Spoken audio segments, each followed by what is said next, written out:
ونؤمن به نحمده ونصلي ونسلم على رسوله الكريم أما بعد أعوذ بالله من الشيطان الرجيم بسم الله الرحمن الرحيم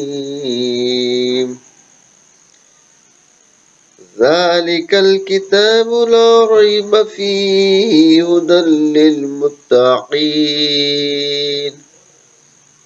صدق اللہ العظیم۔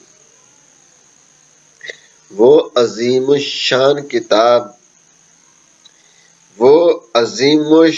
کتاب ہے جس کے کلام اللہ ہونے میں کسی شک کی کوئی گنجائش نہیں۔ یہ ان متقین کے لیے ہدایت ہے۔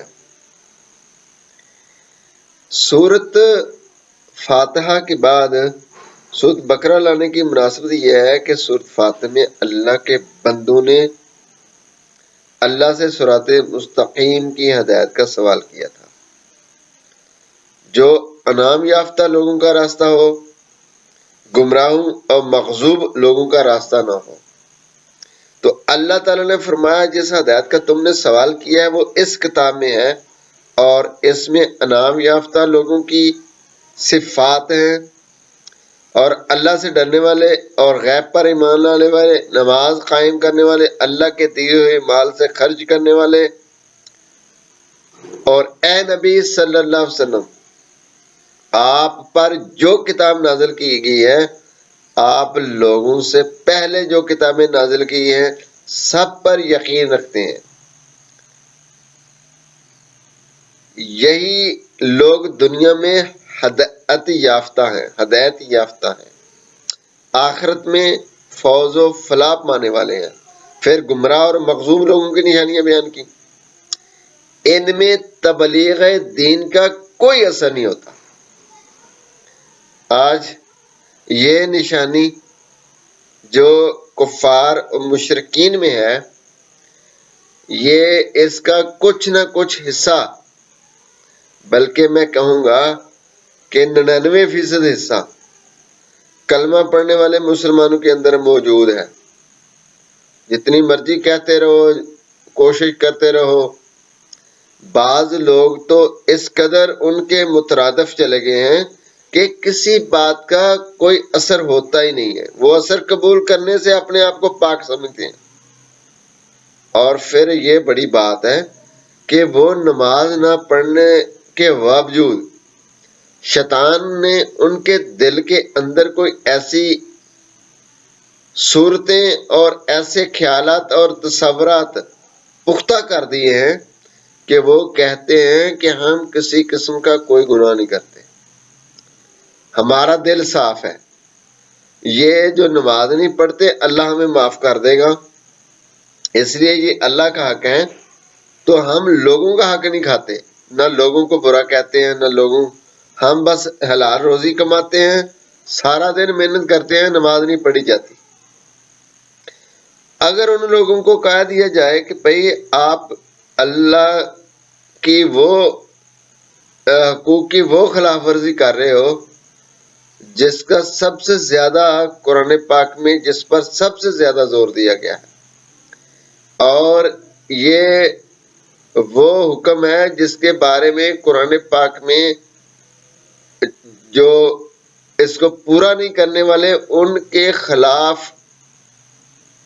سزا بھی سنائی گئی ہے، اور ان کو ہلاکت اور بربادی بتائی گئی ہے، اور ان کو جہنم میں ڈالنے کی باتیں کی گئی ہیں، اور غیہ کی باتیں کی گئی ہیں۔ تو ان پر کسی بھی چیز سننے کا یا سنانے کا کوئی اثر نہیں ہوتا۔ تو جس طرح کفار وہ تو ایمان ہی نہیں لاتے نا، ان کو ایمان سمجھایا جائے تو سمجھ نہیں آتا، ان کو ایمان سمجھ آ جاتا ہے، لیکن حق بات بالکل سمجھ نہیں آتی۔ اور کفار کے بارے میں ان کی صفت یہ بتائی کہ یہ کلمہ حق کو سننے کے لیے بہرے ہیں، اطراف حق کے لیے گنگے ہیں، آنکھوں پر بغض اور عناد کی پٹی بندھی ہوئی ہے، حق کو صداقت کی طرف رجوع نہیں کرتے۔ عربی قاعدے کے مطابق ذالکہ کسی بعید چیز کی طرف اشارہ کرنے کے لیے آتا ہے، یہاں کتاب کی طرف اشارہ ہے جو قریب ہے، لیکن یہاں بعد رتبہ کو بعد مسافت کے قائم مقام کیا گیا ہے، اس لیے اس کا معنی وہ عظیم الشان کتاب۔ علامہ راغب اصفہانی لکھتے ہیں کہ کتب کا معنی چمڑے کے دو ٹکڑوں کو سیکھ کر ایک دوسرے کے ساتھ ملانا ہوتا ہے، اور ہمیں اس کا معنی بعض حروف کو لکھ کر بعض دوسرے حروف کے ساتھ ملانا ہوتا ہے۔ کبھی صرف ان ملائے ہوئے حروف پر بھی کتاب کا اطلاق ہوتا ہے، اس اعتبار سے اللہ کے کلام کو کتاب کہا جاتا ہے اگرچہ وہ لکھا ہوا نہ ہو۔ قرآن مجید میں آیت الف لام میم ذالک الکتاب، کتاب اصل میں مصدر ہے، پھر مکتوب کا نام کتاب رکھ دیا گیا، لیکن اصل کتاب میں لکھے ہوئے صحیفہ کا نام قرآن مجید ہے۔ سورۃ النساء میں اللہ تبارک و تعالیٰ کا فرمان ہے، اہل کتاب آپ سے یہ سوال کرتے ہیں، آپ ان پر آسمان سے کوئی صحیفہ نازل کر دیں۔ اسی طرح سورۃ بقرہ میں آتا ہے، اے ایمان والو تم پر روزہ رکھنا فرض کیا گیا ہے جس طرح تم سے پہلے لوگوں پر فرض کیا گیا۔ اسی طرح سورۃ توبہ میں آتا ہے، ہمیں صرف وہی چیزیں پہنچیں گی جو ہمارے لیے اللہ نے مقدر کر دی ہیں۔ آپ کہہ دیجئے ہمیں صرف وہی چیزیں پہنچیں گی جو ہمارے لیے مقدر کر دی گئی ہیں۔ تو کتاب کا لفظ بنانے اور شمار کرنے کے معنی میں بھی آتا ہے۔ سو گواہی دینے والوں کے ساتھ ہمارا شمار کر لے۔ اللہ کی طرف سے حجت ثانیہ کے معنی میں بھی کتاب کا لفظ مستعمل ہوا ہے۔ کیا ہم نے اس قرآن سے پہلے انہیں کوئی حجت ثانیہ دی ہے؟ تو اس طرح اچھی طرح آپ لوگوں کو یہ معنی تو سمجھ آگے ہوں گے۔ اصطلاحی معنی جو کتاب کے ہیں وہ ہے صحیفہ جو ایسے متعدد مسائل جامع ہو، جن جیسا اور جو جنسن متحد ہو اور نوعاً صنفہ مختلف ہوں۔ وہ صحیفہ ابواب اور فصول پر منقسم ہو، جیسے کتاب طہارت، کتاب زکوٰۃ وغیرہ۔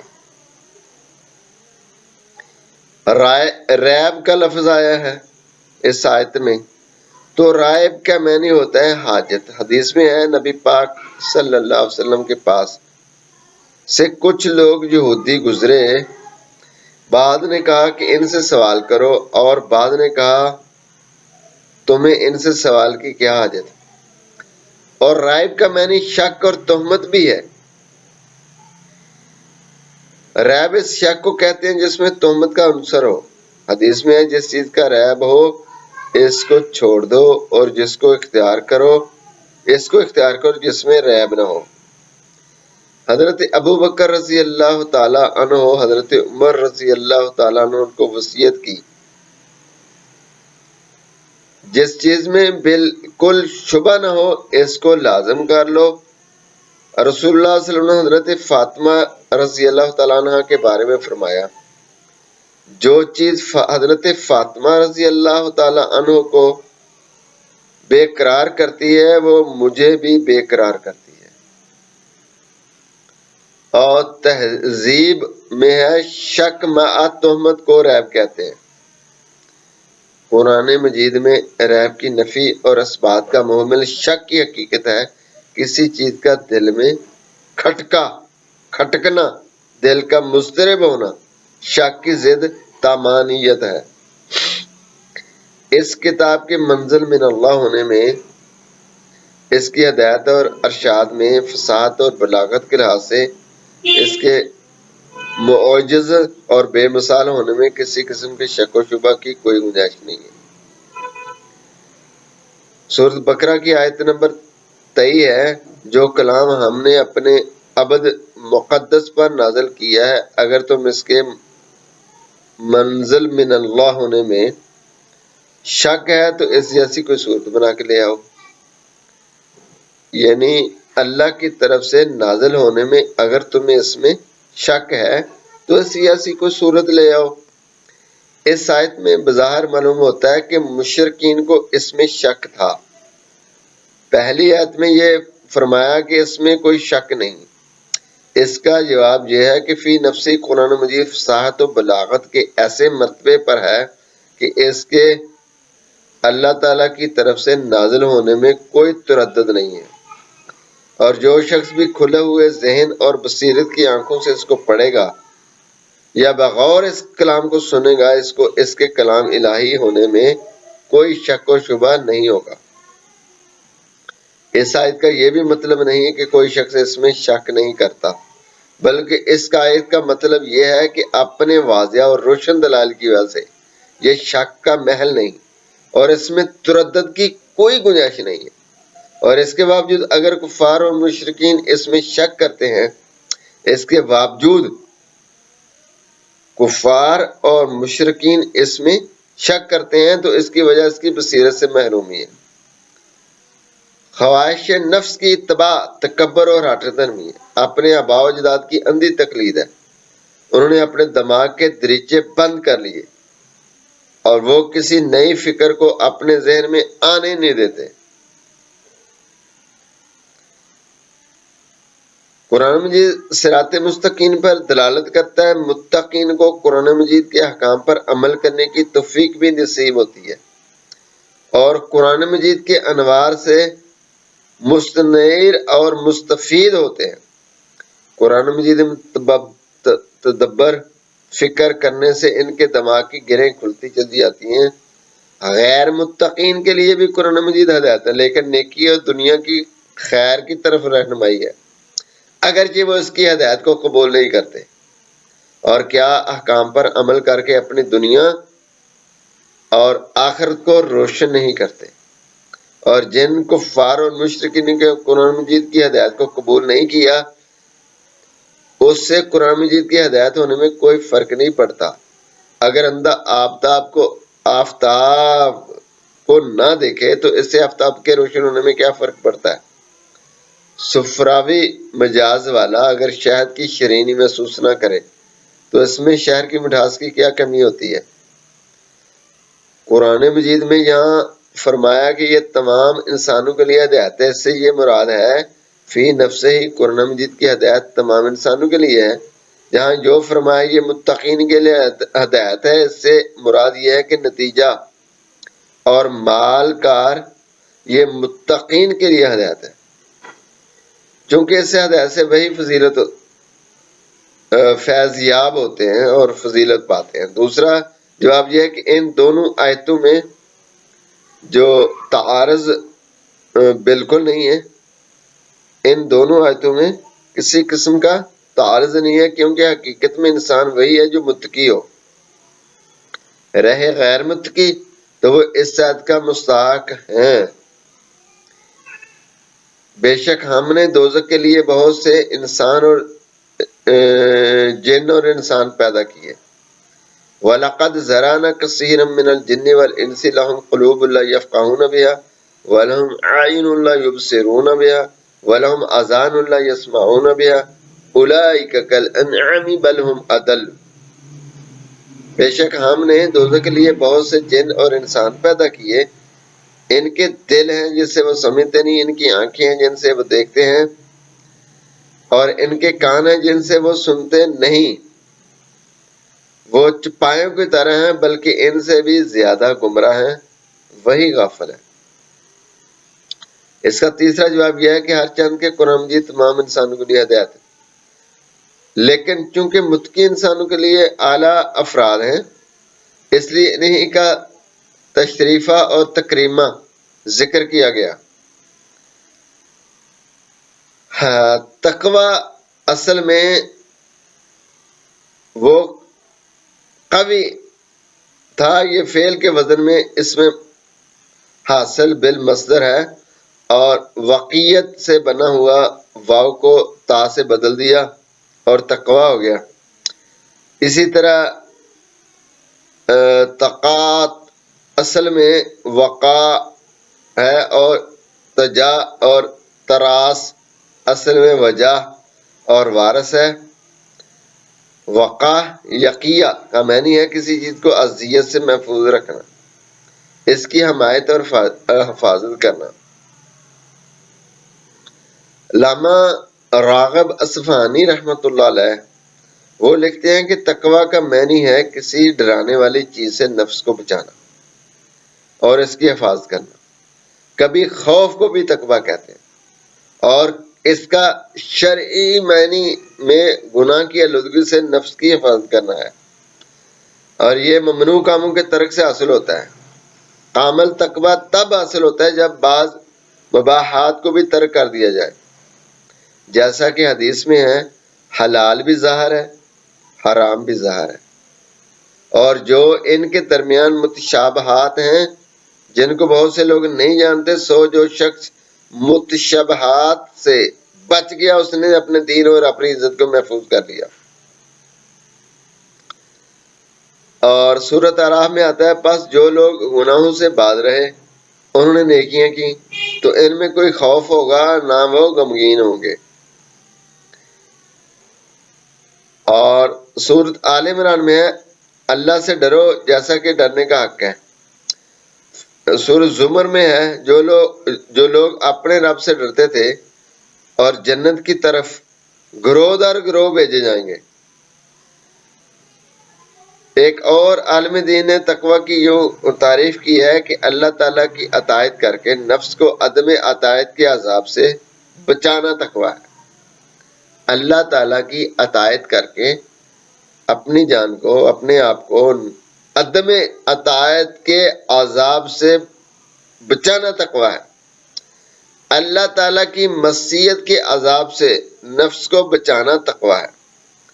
اللہ تعالیٰ کے ما سوا سے خود کو محفوظ کرنا تقوی ہے۔ آداب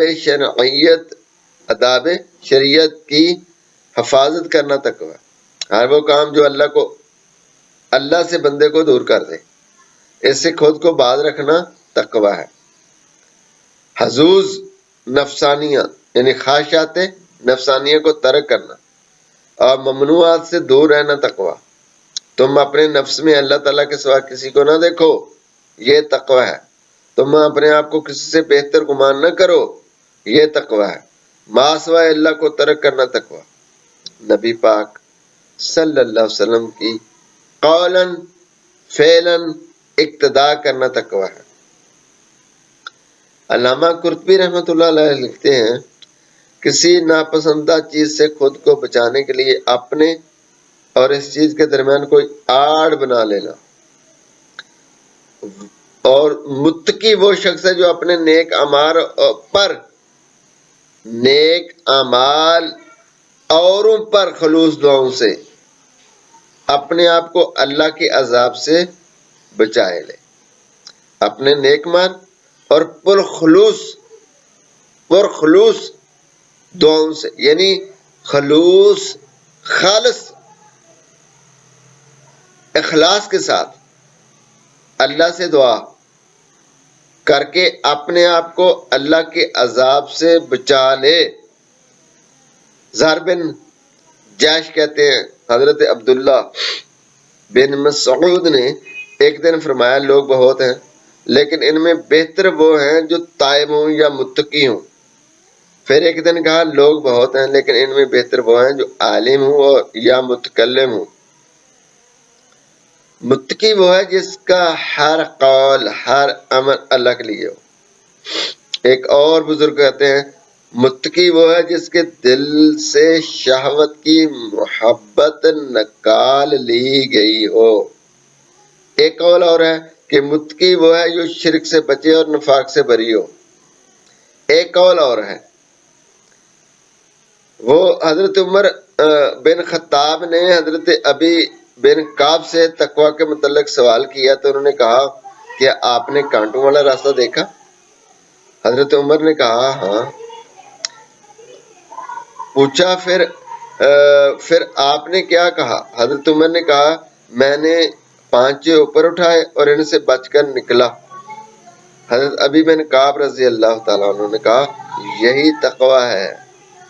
حضرت ابو درداء رضی اللہ تعالیٰ نے کہا تقوی ہر قسم کی خیر کا جامع، اور یہ وہ چیز ہے جس کی اللہ تعالیٰ نے اولین و آخرین کی وصیت کی۔ امام راضی بھی اس کی تفسیر کرتے ہیں، متقی وہ شخص ہے جو عبادت کو انجام دے، ممنوعات سے بچے۔ اس میں اختلاف ہے کہ گناہ صغیرہ سے بچنا بھی تقوی میں داخل ہے یا نہیں۔ حدیث میں ہے کہ نبی پاک صلی اللہ علیہ وسلم نے فرمایا کوئی بندہ اس وقت تک متقی کے درجہ کو نہیں پا سکتا، کوئی بندہ اس وقت تک متقی کے درجے کو نہیں پا سکتا جب تک ان چیزوں کو ترک نہ کر دے جن میں حرج نہ ہو، اس خوف سے کہ شاید ان میں حرج ہو۔ حضرت ابن عباس رضی اللہ تعالی عنہ کا فرمان ہے متقی وہ لوگ ہیں جو عذاب سے بچنے کے لیے خواہش نفسانی پر عمل نہ کرتے ہوئے اللہ تعالیٰ کی رحمت کی امید رکھتے ہیں۔ متقی وہ لوگ ہیں جو عذاب سے بچنے کے لیے خواہش نفس پر عمل نہیں کرتے اور اللہ تعالی سے رحمت کی امید رکھتے ہیں۔ امام راضی رحمت اللہ فرماتے ہیں یہاں تقوی سے مراد خوف خدا ہے، چونکہ اللہ تعالیٰ نے سورۃ نساء اور سورۃ حج کی ابتدا میں فرمایا یا ایھا الناس اتقوا ربکم، اے لوگوں اپنے رب سے ڈرو۔ حسب ذیل آیات میں بھی تقوی سے مراد خوف خدا ہے۔ اس میں سورۃ شعراء میں آتا ہے جب ان کے ہم قوم نوح علیہ السلام نے ان سے کہا، اور جب ان کے ہم قوم ہود علیہ السلام نے ان سے کہا کیا تم اللہ سے نہیں ڈرتے،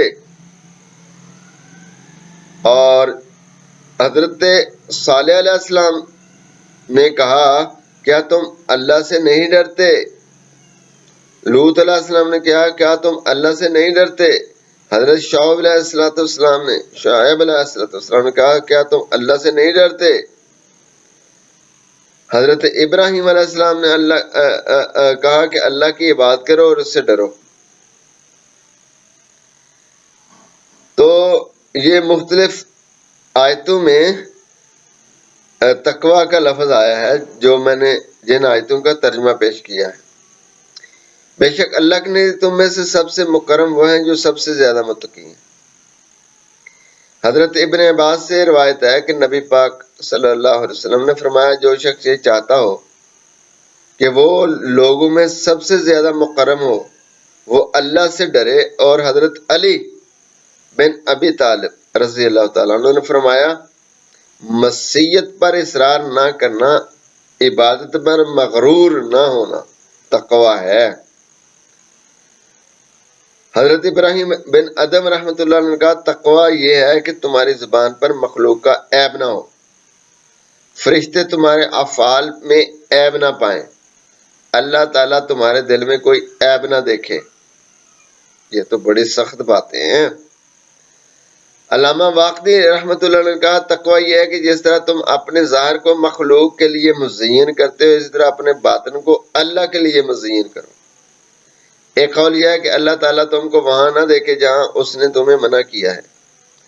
ایک قول یہ ہے کہ جو رسول اللہ صلی اللہ علیہ وسلم کی سیرت کو اپنائے، دنیا کو پس پشت ڈال دے، اپنے نفس کو اخلاق اور وفا کی پابندی کرے، حرام اور جفا سے اجتناب کرے، وہی متقی ہے۔ امام ترمذی رحمۃ اللہ تقوی کے بارے میں وہ ایک روایت کرتے ہیں حضرت عطیہ سعدی رضی اللہ تعالی عنہ سے کہ نبی پاک صلی اللہ علیہ وسلم نے فرمایا کوئی بندہ اس وقت تک متقین میں شمار نہیں ہوگا جب تک کہ وہ بے ضرر چیز کو اس خوف سے نہ چھوڑ دے، بے ضرر چیز کو اس خوف سے نہ چھوڑ دے کہ شاید اس میں ضرر ہو۔ یہ حدیث حسن غریب ہے۔